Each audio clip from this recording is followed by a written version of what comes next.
Hello everybody, hope you're doing well today. I have my mint infused water today. Got tons of this growing in the garden.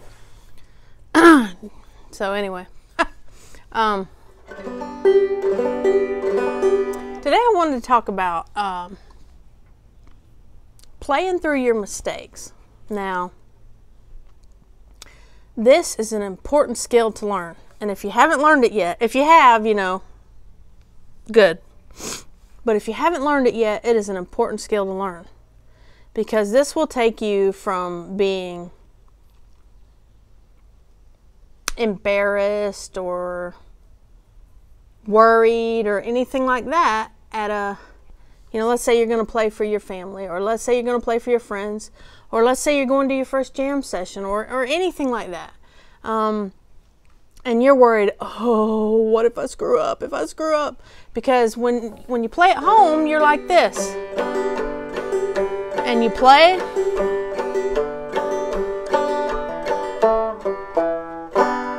And when you screw up, you just stop. And you go, ugh. And you try to get that part again. And you screw it up again and you stop. And so you screw up again and you stop. That is your first, you know, inclination to just stop when you make a mistake. And playing through those mistakes will make you a better player. And not worrying about it. Now, obviously, if you screw up really bad, it's hard to come back from that. But if you learn and practice as a skill to play through your mistakes, then you can, your timing will still be right. You'll still be rolling right along with the song. I mean, you have to notice my videos are full of mistakes. Nobody's perfect. I certainly don't play perfectly. Some of my most favorite recordings are of people playing acoustic instruments, and the mistakes are there because that's real. You know, these flawless recordings with not one ever mistake or one, you don't hear any of that. That's fake. It's not real. But so when you're playing, I know if you're playing a specific section of music or a specific break or whatever you're trying to do, yes, take that in sections. That's good. But when you're playing through a full song and you know the song pretty well, you know the chords anyway, make sure that if you make a mistake, you just roll right on through.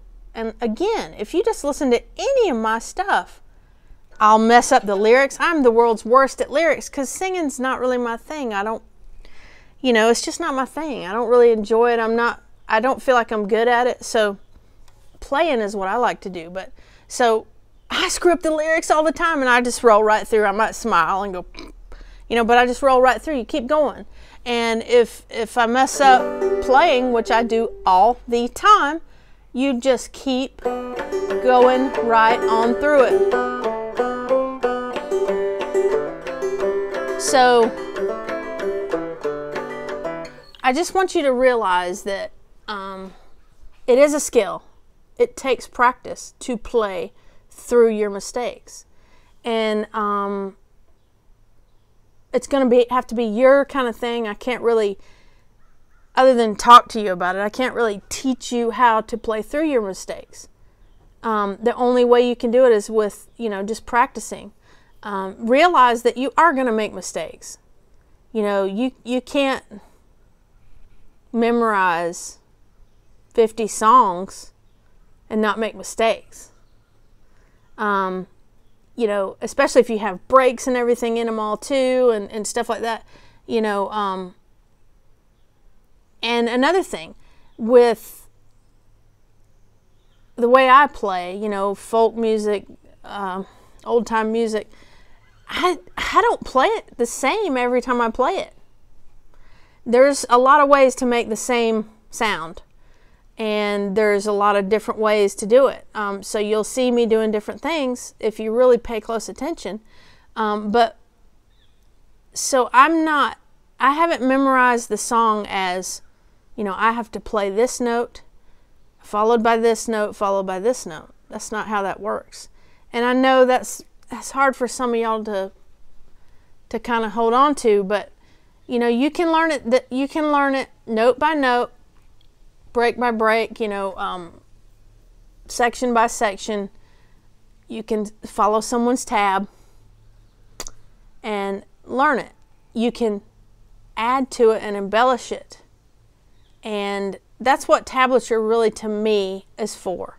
It's kind of to get me on track. Oh yeah, I sort of lost this song in my memory in my little repertoire of songs.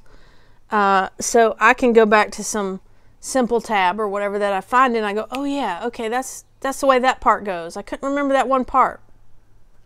So I can go back to it and just sort of look at it, and within just a few minutes, I can be playing the entire song, that portion included, just because that kind of gets me back on track, and I just automatically know ways to make those sounds, and you know, chords and such as that.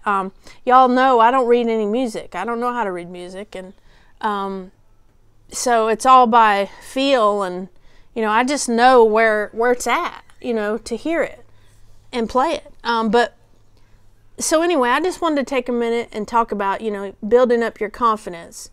I had somebody make a comment on that a while back, and I thought, you know, that'd be a great video because, you know, as beginners, you're sitting at home. A lot of times you're by yourself. You don't have anybody to play with or to talk to about it. So you might not know that, hey, it is a skill to just play on through your mistakes. Now, if you make 500 mistakes, okay, then you didn't play the song. That's not what I'm talking about. I'm talking about you've got the basic melody of the song, you know, it sounds like the song, but you mess up here and there. Everybody does it. Learning to just roll right on through that mess up while maintaining your tempo and rhythm and everything, you know, everything stays the same. Yeah, you had a screw up. It might sound like an off note or whatever. You hit the wrong chord, whatever. Roll right back on into it and practice that by not stopping. Now, again, I'm not talking about when you're learning a specific section of a break or whatever where you really want to hammer that home, where you're practicing that like 50 times in a row to hammer that section home. I'm not talking about that. I'm talking about when you're playing the song all the way through and you're attempting to play it all the way through and you make that mistake and you stop. That's just, you just go, oh, darn it, and you stop. Start trying to practice just going right on through. So yeah, that's kind of what I wanted to talk about. My family is on our first little mini vacation in like 4 years right now. I've made this a couple days in advance so that y'all are seeing it on Tuesday, and I'm sitting in Washington, D.C. right now when you see this. So we wanted to take our daughter to see all the monuments and museums and stuff. She's at an age now where she can appreciate and learn and enjoy all that stuff. So I may have a little bit of that for you the following week, maybe at the end of a video, something like that. I may not. I probably won't be able to take my banjo. Maybe I can squeeze my dulcimer in there, but I'm not sure. We're going to be kind of packed up. And we're going to be busy doing stuff all the time. So I'll try to get some music in. It's going to hurt and pain me not to play, because I really want to have my hands on a musical instrument every day. Every single day. If I don't, I feel like, oh, something's missing in my life now.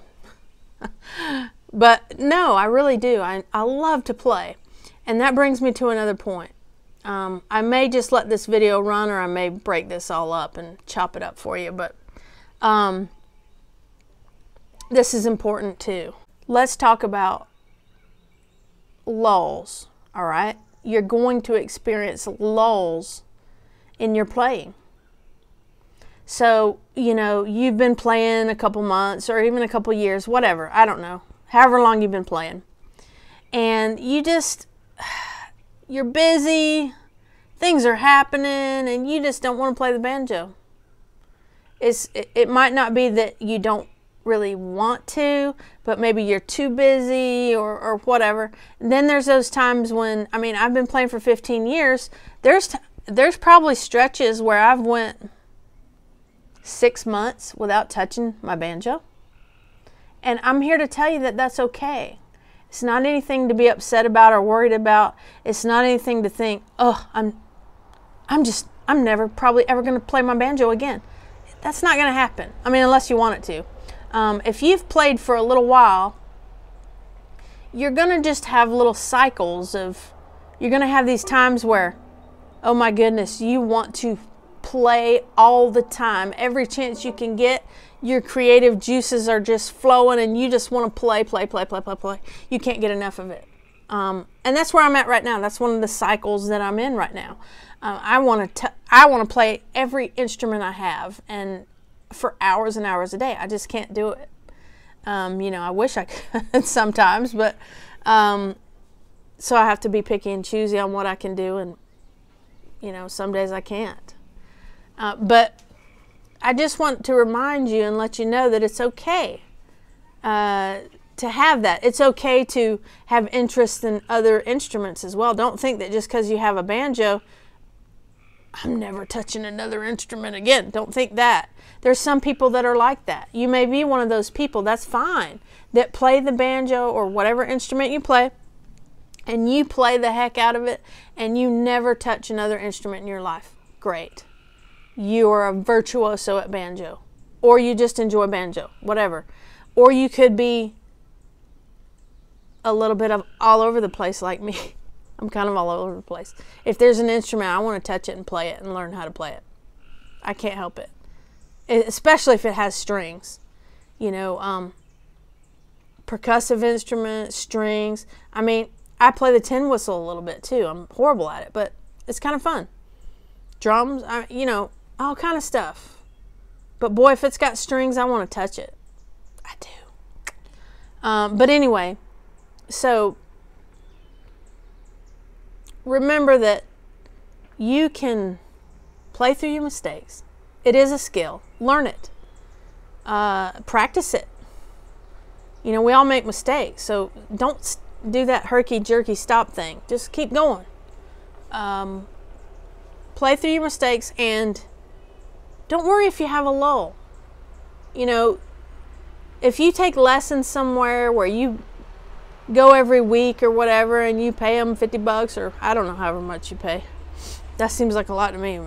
I don't charge that much, but I probably charge too much when I give. I don't know, whatever.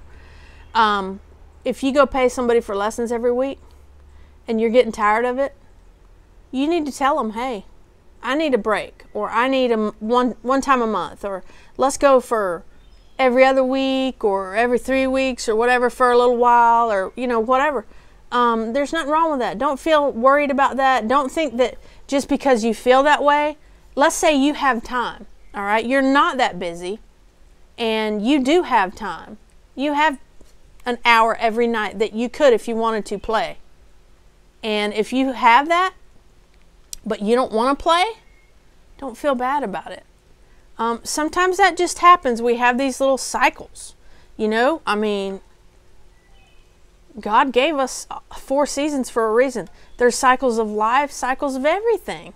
So, you know, I don't tend to, you know, it's kind of funny the way those cycles work. You know, I play a lot more when I'm the most, you know, spring and summer and fall. I play a lot, and I have the least amount of free time during those times. So that's kind of interesting. But winter, when I have the most amount of free time, I don't usually play as much, and that's just kind of funny. But anyway, all right, I wanted to hit on both of those things. This has been a long video, and if you watched it all, hey, you're beating what YouTube says you'll do. Anyway, y'all, I hope you're having a beautiful day, and I want you to always, always, always remember that Jesus loves you. Bye-bye. seeds. Yeah. I'm noticing. Yeah, they're picking the seeds out first. Oh, Silver likes her some watermelon. She keeps just digging down into it. Well, she really tears the kale up too. So.